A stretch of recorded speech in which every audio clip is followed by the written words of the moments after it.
Hello বন্ধুরা, আসসালামু আলাইকুম, ব্যাক টু মাই চ্যানেল। আমি আছি আপনাদের সাথে পারুল। আজকে একটা ককটেল ফালুদা রেসিপি নিয়ে আসছি। এতক্ষণ বসে আপনাদেরকে আমি সেই টিপস সহকারে দেখাইলাম। অবশ্যই আপনারা ধৈর্য সহকারে দেখবেন, আর যে বন্ধুরা পারেন না তারা অবশ্যই শিখে নেবেন। এতই সহজভাবে ঘরোয়া পদ্ধতিতে এই ফালুদা রেসিপিটা রেস্টুরেন্টকেও হার মানাবে আমি মনে করি। এই জন্যই আপনারা দেখতে কিন্তু ভুলবেন না, টেনে টেনে দেখবেন না বন্ধুরা। আমি বিভিন্নভাবে সাজাই নিয়েছি গ্লাসের ভিতরে। আর যেহেতু এটা ককটেল সিরাপ ব্যবহার করছি, কী কী করছি দেখতে পাবেন, সেগুলো অবশ্যই দিয়ে নেবেন। আর এরকমের ফালুদা রেসিপি অনেকেই আছে, কিন্তু আজকের রেসিপিটা কিন্তু অসাধারণ একটা অন্যরকম রেসিপি। এটা কিন্তু দেখতে একদমই ভুলবেন না। আর যে বন্ধুরা আমার চ্যানেলটাকে এখনও সাবস্ক্রাইবার করেন না, অবশ্যই করবেন। আশা করি ছোট্ট একটা বেল আইকন আছে, ক্লিক করে দেবেন, তাহলেই কিন্তু প্রত্যেক দিন কিন্তু এরকম সুন্দর সুন্দর রেসিপি কিন্তু পেতে পারেন। আর যারা আমার চ্যানেলটাকে নিয়মিত দেখেন, আছেন আমার সাথে, অবশ্যই তাদেরকে অসংখ্য ধন্যবাদ। আর যারা দেখেন লাইক করেন না, তাদেরকেও কিন্তু ধন্যবাদ। অবশ্যই তারা এখন আগে দেবেন একটা লাইক, কিন্তু আমাদের একটা কমেন্টস আপনাদের আমার খুব উৎসাহ জাগায় এই রেসিপি করার জন্য। এখন আর বক করব না, আপনারা পূর্ববর্তী সামনে আগায় যান আর আমার রেসিপি এখন দেখবেন, ফুল রেসিপিটা। আশা করি দেখেন এখন ফুল রেসিপিটা। হ্যালো দর্শক, চিলো বানাই নেব আমি। আগার পাউডার দিয়ে আমি 1.5 গ্লাস পরিমাণ পানি দিয়ে দিলাম।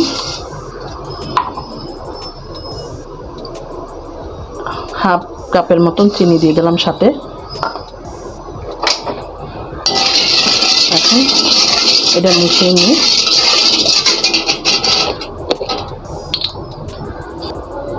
এর সাথে আগার পাউডার আমি 4 চামচের মতন, 1 টেবিল চামচ না কিন্তু, এই যে দিয়ে দিলাম। এর সাথে আরও হাফ।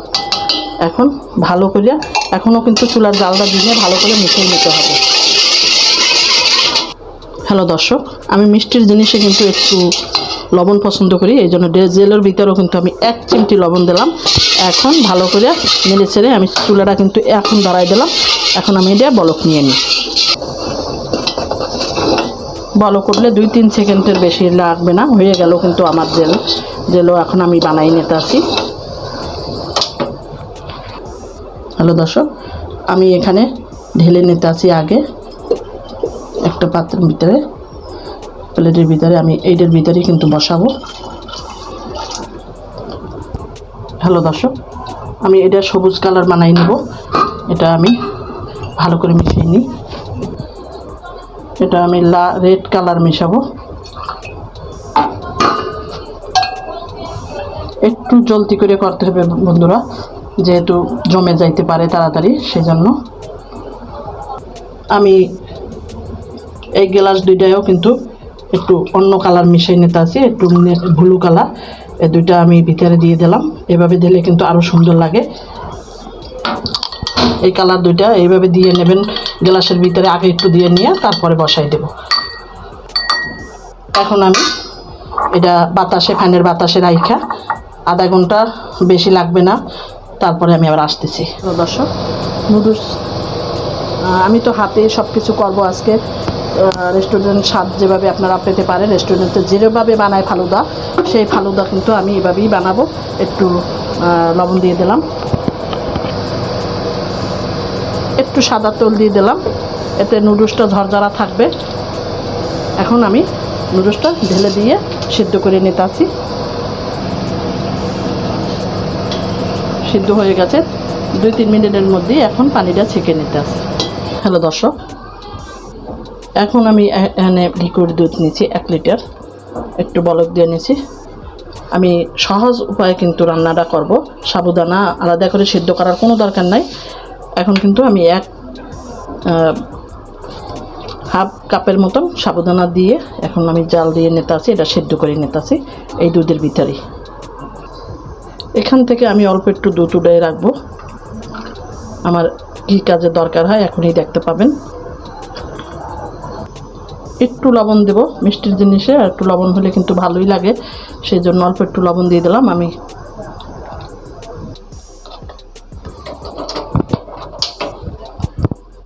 হ্যালো দর্শক, আমি এখানে 1 টেবিল চামচ কাস্টার্ড পাউডার দেব। কিন্তু আপনারা ভ্যানিলা এসেন্সও ব্যবহার করতে পারেন, কর্নফ্লাওয়ারও ব্যবহার করতে পারেন। এর সাথে আমি একবারে সহজ করে কিন্তু আপনাদেরকে দেখাইতে চাই।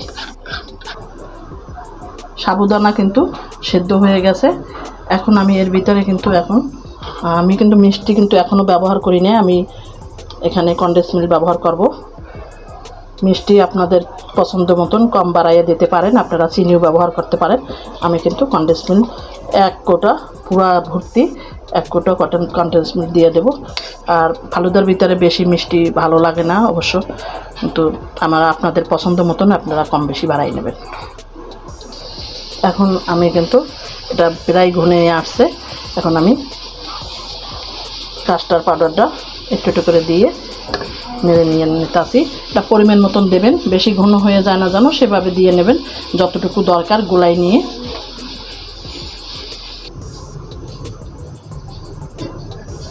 হয়ে গেছে আমার দর্শক, এর চেয়ে বেশি ঘন করা যাবে না, উঠাইলে কিন্তু এটা ঘন হয়ে যাবে। এরকমই উঠাইতে হবে। এই যে শেষ হয়ে গেল। এখন অন্য পর্বে চলে যাই দর্শক। ফালুদার ককটেল ফালুদার আজকে কিন্তু আমি ককটেল ফালুদা বানাইয়ে দেখাবো কীভাবে ককটেল ফালুদা বানায় ড্রাই ফ্রুট দিয়ে। সম্পূর্ণ উপকরণগুলো কিন্তু আমার সামনেই হাজির। আমি কিন্তু দর্শক তোকমা সেটাও কিন্তু নিয়ে নিছি। আমি বাদাম 2-3 ধরনের বাদাম, তারপরে আপনাদের জেলোগুলা কিন্তু জমে গেছে, একদম জমে গেছে, শক্ত হয়ে গেছে, আমি কেটে নিছি। সাথে নুডলস আর আমাদের অসাধারণ সে পায়েস সাবুদানার দুধের। আর এখানে কিন্তু আমি ফল ড্রাই ফ্রুট নিচ্ছি, যেহেতু অন্য কোনো ফল ব্যবহার করব না। এখানে একটা আপেল আছে। আমি কিন্তু আপেল কিন্তু বন্ধুরা এমনি কাইটে রাখলে কিন্তু কালো হয়ে যায়। আমি মধু দিয়া এটারে মিলিয়ে রাখছি, এখন আর কালো হবে না। এই এখন প্রস্তুতি শেষ, এখন বানাবো, দেখতে থাকেন। হ্যালো দর্শক, আমার ভাই বোনেরা, এই যে আমি এই গ্লাস দিয়ে সাজাই নেব। এখানে কিন্তু আমি তোকমা দানা আগে ব্যবহার করব 2 সাইডে। এই যে 2 সাইডে দিয়ে রাখলাম সুন্দর করে একটা কালারফুল ডেজার্ট ককটেল আপনার ফালুদা। এটার নাম কিন্তু আমি অসাধারণ দিছি এই জন্যই যেন আমি খুব সুন্দর করে সাজাবো আজকে। এখন কিন্তু আমি নুডলসটা দিয়ে দিলাম, সাথে একটু করে নুডলস দিয়ে দিলাম। লবণ দিয়ে সেদ্ধ করছি কিন্তু বন্ধুরা, আপনারাও নুডলস কিন্তু লবণ দিয়ে অবশ্যই সেদ্ধ করবেন। এটা সাজানোর উপরে সব কিছু। এখন আমি কিন্তু কিছু জেলও দিয়ে দেব দুইটার ভিতরেই। এখন এই সাইডে কিন্তু আমি কিছু লাল জেলও দিয়ে দেব। কিশমিশ ভিজায় রাখছিলাম বন্ধুরা, যেহেতু আমি ড্রাই ফ্রুট দেবো। এখন কিন্তু আমি দুইটার ভিতরে কিশমিশ, বাদাম, বিভিন্ন ধরনের বাদাম, এগুলো কিন্তু আমি দিয়ে দিতে আছি। এখন আমি সাবুদানার পায়েসটা এখন কিন্তু আমি 1 লেয়ার দিয়ে দিতে আছি বন্ধুরা।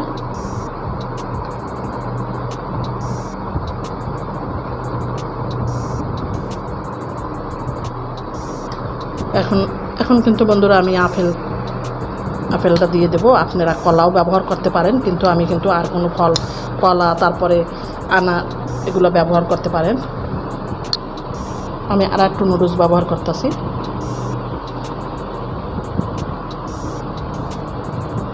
এখন কিন্তু আমি আবারও জেলও ব্যবহার করতেছি, যেহেতু আমি বলছি যে আজকে সুন্দর করে সাজাবো, সেভাবে সুন্দর করে সাজাইতেছি কিন্তু বন্ধুরা, দেখতে পাচ্ছেন। এখন কিন্তু আমি আবারও সাবুদানা আর 1 লেয়ারে দিতে আছি।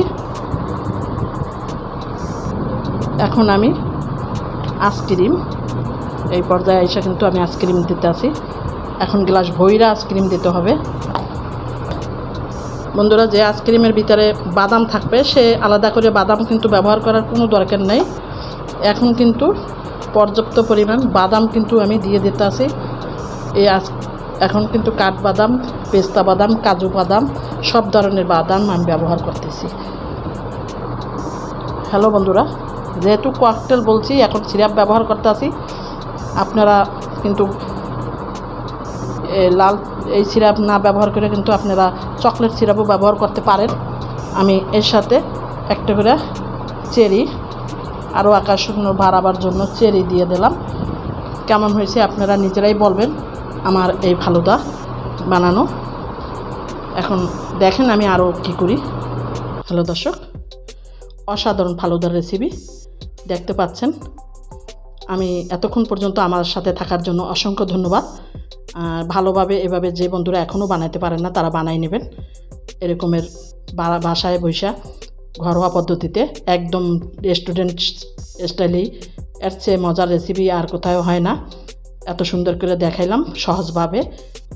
অবশ্যই আপনারা বানাবেন, খেয়ে আমাকে কমেন্টসে বলবেন আমার ককটেল ফালুদা ডেজার্ট রেসিপি কেমন হয়েছে। তাহলে আর কমেন্টস থাকলে কমেন্টস বক্সে অবশ্যই জানাবেন। কমেন্টস পড়তে আমি খুব ভালোবাসি। একটা লাইক দিতে কিন্তু বন্ধুরা ভুলবেন না, সেটা অবশ্যই দেবেন। আর যে বন্ধুরা এখনও সাবস্ক্রাইব করেন না, একটা ছোট বেল বাটন আছে, ক্লিক করে দেবেন আর সাবস্ক্রাইব করে দেবেন, আমার পাশেই থাকবেন। তাহলে এইরকমই সুন্দর সুন্দর ডেজার্টের রেসিপি কিন্তু আপনারা প্রত্যেক দিনই পেতে পারেন, নতুন রেসিপি। আর যে বন্ধুরা আমার সাথে আছেন তাদেরকে অসংখ্য ধন্যবাদ। আর এখন আমি কিন্তু শেষ করে দেব। আপনাদের পরবর্তী ভিডিও দেখার আমন্ত্রণ রইল। আপনারা ভালো থাকেন, সুস্থ থাকেন, আমার জন্য দোয়া করবেন, আমি যেন ভালো থাকি, আপনাদেরকে ভালো ভালো রেসিপি দেখাইতে পারি। আল্লাহ হাফেজ।